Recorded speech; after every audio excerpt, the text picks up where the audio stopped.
कोई और होगा तो उसकी खिंचाई करेंगे। और जितनी हमारी सामर्थ्यता मरते दम तक होगी, सनातन की रक्षा के लिए उतनी बात कहेंगे, उतने कदम उठाएंगे, उतना करके दिखाएंगे।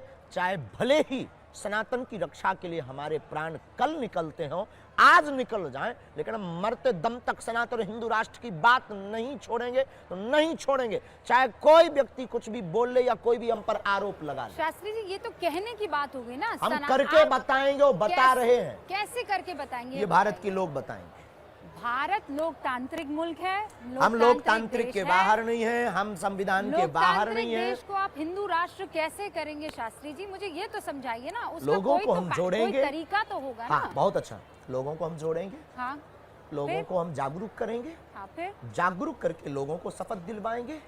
हिंदुत्व राष्ट्र के हम उनको फायदे बताएंगे कि हिंदू राष्ट्र आने से सामाजिक वैमनस्यता दूर होगी, जातिवाद शून्य होगा, बार बार राम के ऊपर पत्थर लगना, बार बार भगवान के ऊपर टिप्पणी करना, रामचरितमानस को जलाना, साधु संतों पर उंगली उठाना, भगवान राम का प्रमाण मांगना, जैसे ही भारत हिंदू राष्ट्र बंद बनेगा, हो जाएगा। हाँ, लेकिन हिंदू राष्ट्र बनने के बाद ना, हिंदू राष्ट्र कैसे बनाएंगे आप? उसके लिए तो सरकार को आना पड़ेगा ना। उसके लिए जितने भारत में सनातनी जितने भारत में सनातनी रहते हैं वो बनवाएंगे, अगर उनके अंदर जमीन होगा और खून होगा तो। ऐसे बहुत से सनातनी हैं जो इस बात से अग्री नहीं करते हैं। आपके खुद हमें उनसे कोई दिक्कत नहीं। मैंने आपके शिष्यों से बात की है, वो भी नहीं चाहते हैं। पता नहीं, हमारा शिष्य तो नहीं हो सकता है। नहीं, आप ही के शिष्य हैं। हमारा हो नहीं सकता, हम एक्सेप्ट नहीं कर रहे हैं। अगर वो अपने आप को मान रहा है, जो है वो हिंदू राष्ट्र नहीं बन सकता है। ये हिंदू हमें इससे कोई दिक्कत नहीं, वो उनकी भावना, वो क्यों बोल रहा, हमारा शिष्य नहीं हो सकता।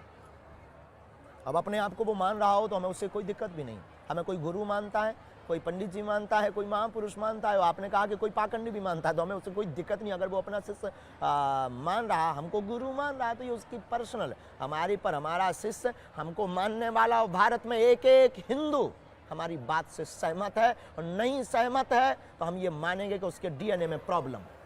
तो आपकी बात माने तो सही और ना माने बात तो गलत। हमने एकदम लॉजिकली बोली, अनलॉजिकली इलॉजिकली नहीं बोली। बात सिर्फ हमने हिंदू राष्ट्र की बोली, बात सिर्फ हमने सनातन की बोली। हमारा कोई स्वार्थ नहीं, हम कोई पॉलिटिक्स नहीं, हमें कोई वोट नहीं चाहिए। अगर हम अपने प्राण दांव पर लगाकर चिल्ला रहे तो भारतीय सनातनीय संस्कृति के संरक्षण के लिए लगा रहे। लेकिन प्रैक्टिकली तो बताइए ना शास्त्री जी, उसे करेंगे कैसे? ये कहने में तो बहुत अच्छा लगता है कि हम इसे हिंदू राष्ट्र बना देंगे, हम ये कर जाएंगे, जगह जगह इसके लिए लोग एकत्रित होंगे, मोर्चा खुलेगा, जगह जगह लोग बहुत गंभीरता के साथ इस बात को आगे बढ़ेंगे, और सरकार में बैठे हुए लोग भी इस बात को स्वीकार करेंगे।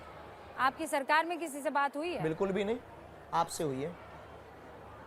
तो फिर आप कैसे सरकार तक पहुंचेंगे? आपके माध्यम से। और सरकार ने तो कह दिया है कि हम संविधान से चलने वाले लोग हैं। हमें उससे कोई मतलब नहीं, हम अपनी मांग जायज रखेंगे। अगर देवी वरदान नहीं देगी तो क्या प्रार्थना बंद कर देंगे? तो आप ये कह रहे हैं ये हो नहीं सकता है, मैं प्रार्थना जारी रखूंगा। तो क्या दिक्कत है उससे? हाँ, ठीक है, ये आपका ड्रीम है। तो फिर ये जो कंट्रोवर्सी, ये जो बयान, ये जो बार बार कैमरा लगाना, ये जो बोल रहे हैं, तो उनको बंद कर देना चाहिए। हम अपनी बात बोलते रहेंगे, आप दुआ, आप प्रार्थना मांगते रहेंगे मरते दम तक। ये आपका अधिकार है, आप मांगिए, तो कोई हमें रोक भी नहीं सकता। लेकिन आप लोकतांत्रिक मुल्क को बदल तो नहीं सकते हैं। हम बदलने की बात नहीं कर रहे हैं, प्रार्थना की बात कर रहे हैं। राष्ट्र कैसे होगा प्रभु? वो तो प्रार्थना से संभव होगा, चमत्कार से होगा, कृपा से होगा, ईश्वरीय कृपा से होगा, हिंदू जागने से होगा, सनातनियों के जगने से होगा। और जिस देखिए लोकतांत्रिक दो से जब 3/3 लोग ये बोलेंगे कि भारत हिंदू राष्ट्र हो, तो क्या नहीं होगा? वोट बैंक का जमाना है, और हमारी कोई पार्टी नहीं है, ये याद रखना। ये भी मत बोल देना कि आप किसी पार्टी के लिए करें। हमारी कोई पार्टी नहीं है, हमें कोई चुनाव नहीं लड़ना है, हमें किसी को सपोर्ट भी नहीं करवाना है। हमें सिर्फ हिंदुओं से, चाहे वो कोई भी सरकार हो, हिंदुओं से हम ये कहेंगे कि तुम सिर्फ हिंदू राष्ट्र मांगो, बना करके रहो, बस हमारी ये मांग है। हमें नहीं पता कि तुम कैसे करोगे, हिंदू अपने आप निर्णय लेंगे, सनातनी निर्णय लेंगे, लेकिन जब 1/3 लोग बोलेंगे, 1% लोग ना भी बोले तो कोई फर्क नहीं पड़ता। 1/3 की मांग सरकार को मांगनी पड़ेगी, क्योंकि लोकतांत्रिक देश है और वोट बैंक का जमाना है। तो वोट बैंक के जमाने में जहां वोट बैंक का बल होता है, वहीं पर सरकार का झुकाव होता है। तो फिर आप में और पाकिस्तान में फर्क क्या रह जाएगा? पाकिस्तान और भारत में बाप बेटे में फर्क है। नहीं, आप भारत में नहीं, आप में और पाकिस्तान में। हम कोई देश नहीं है। आपके आपके हम कोई विचार देश में, नहीं है। आपके विचार में और पाकिस्तान के विचार में अगर फर्क उनके क्या हमसे रह जाएगा? विचार मिलते हो तो वो गलती कर रहे हैं, उनको विचार बदलना चाहिए, हम अपना विचार नहीं नहीं बदलेंगे। नहीं, वो तो धर्म के आधार पर उन्होंने अपना देश बनाया। बनाया, इसीलिए धर्म तो के आधार पर आपके हिंदू विचार राष्ट्र हम उन्हीं से मिल बनाने रहे हैं को फिर। कोशिश कर रहे हैं। नहीं तो फिर ये तो कट्टरता वाला विचार हुआ। अगर ये बात बाप को बाप कहना कट्टरता है तो ये बरकरार रहनी चाहिए। अगर आप अपने अब्बा को अब्बा कहते हैं और अगर ये कट्टरता की बात हम बोले कि तुम कट्टर हो, तो क्या तुम कहना छोड़ दोगे? Yes no? नहीं आप- छोड़ेंगे तो हम भी नहीं छोड़ेंगे। आप मेरे सवाल को नहीं समझ रहे हैं। हम आपके सवाल को समझ चुके नहीं, हैं। नहीं, आप एक बार शांति से मेरे सवाल को सुनिए। बोलिए। मेरा सवाल ये है कि पाकिस्तान ने कहा कि हम सारे मुसलमान हैं, हमको तो इस्लामिक मुल्क हम चाहिए। कहते हैं हम सारे उसकी हिंदू हालत हैं, है- पाकिस्तान वाले भी हिंदू हैं। सर, आप सनातन को हिंदू से इस वक्त उसके जोड़िए मत, सनातन और कंफ्यूज हिंदू हो अलग जाएगा। है ही नहीं। हाँ, नहीं है, बिल्कुल नहीं नहीं है। है। अरे सूर्य नहीं और है, सर। किरण। तो आप क्या करेंगे? किरण और सूर्य सर, उस लिहाज से तो फिर आप जैनियों को भी, वो भी बुद्ध हमारे को भी, आत्मा है। उन सबको हिंदू कैसे बना देंगे? सब हमारी हम आत्मा निकल गए है, हैं सब आपसे। हमारी आत्मा। जैसे आपकी 7वीं पीढ़ी सनातनी, उनकी भी पीढ़ी सनातनी निकलेगी। वो तो आप मान रहे हैं ऐसा। मान नहीं रहे हैं, है। शास्त्री जी, आपको नहीं लगता आप जिद कर रहे हैं? अगर हमारी जिद जायज है तो रहने दीजिए। और बहुत से ऐसे हैं जो कहते हैं नाजायज है आपकी जिद। तो उनकी प्रॉब्लम है, उनको मेंटली प्रॉब्लम होगी, दवा करवाने दीजिए। नहीं मानेंगे आप? बिल्कुल भी नहीं, मरते दम तक नहीं। लोकतंत्र को मानेंगे ना? बिल्कुल, भारतीय संविधान के पक्षधर। तो फिर हिंदू राष्ट्र कैसे बनाएंगे प्रभु? क्योंकि आप लोग मुझे समझा कहेंगे ही नहीं पा रहे संविधान, हैं। लोग कहेंगे संविधान के साथ कहेंगे और संविधान की बात कहेंगे और 1/3 से ज्यादा लोग हिंदू राष्ट्र की मांग करेंगे, तो निश्चित रूप से परिवर्तन, प्रकृति का परिवर्तन नियम है। उसी प्रकार अनेक बार हमारे संविधान में भी सुधार हो चुका है, ये भी होगा।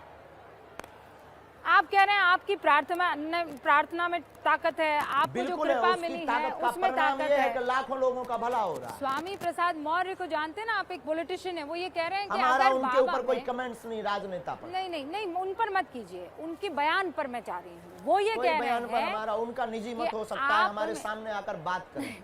वो ये कह रहे हैं कि आप में अगर इतनी ताकत है तो आप चीन को क्यों नहीं ध्वस्त कर देते हैं? सामना करें, आए, अर्जी लगाएं, नारियल बांधें, परिक्रमा लगाएं। बहुत बहुत धन्यवाद। पॉलिटिक्स पर कोई बयान। पॉलिटिक्स पर आप बात नहीं ठंड करेंगे। बहुत हो रही है, कार्यक्रम हमारे कारण रुका हुआ है, आपके कारण। 30 मिनट का टाइम, 1 घंटा हो गया है, हमें लगता है विराम करना चाहिए। अंतिम सवाल पूछिए। मेरे बारे में कुछ बताइए। अर्जी लगाइए, नारियल बांधिए, वहाँ पर 21 परिक्रमा कीजिए। पर्चा मेरे बारे में क्या आपके ऑन कहता है? कैमरे पर बनाएंगे, आप नारियल बांधिए, 21 परिक्रमा लगाइए और वहाँ पर जो है सीताराम नाम का जप नारियल कीजिए। में क्या बांधना होता है? आपकी जो मनोभाव में अर्जी और कुछ नहीं। तो वो अर्जी अगर आपके किसी आदमी ने आकर आपको दे दी तो? कोई पर्चा लिखना ही नहीं है, कोई पर्चा नहीं लिखना है, आप कोई पर्चा नहीं लिखना है, किसी को देना नहीं है, आप किसी सेवादार को नहीं देना है। नारियल रख दीजिए, नारियल में तो नहीं लिखा होगा। परिक्रमा लगा ली, नारियल मत बांधिए। 21 परिक्रमा, हनुमान चालीसा के 11 पाठ कर लीजिए। उसके बगैर आप मुझे नहीं बता सकते जी। उसके बगैर मुझे जिस आप कुछ प्रकार नहीं बता आपकी टीवी सकते। पर आने के लिए कैमरा की आवश्यकता, प्रोटोकॉल का नियम पालन करना, उसी प्रकार हमारे दरबार के लिए ये पालन करना। Thank you very much. बहुत बहुत शुक्रिया।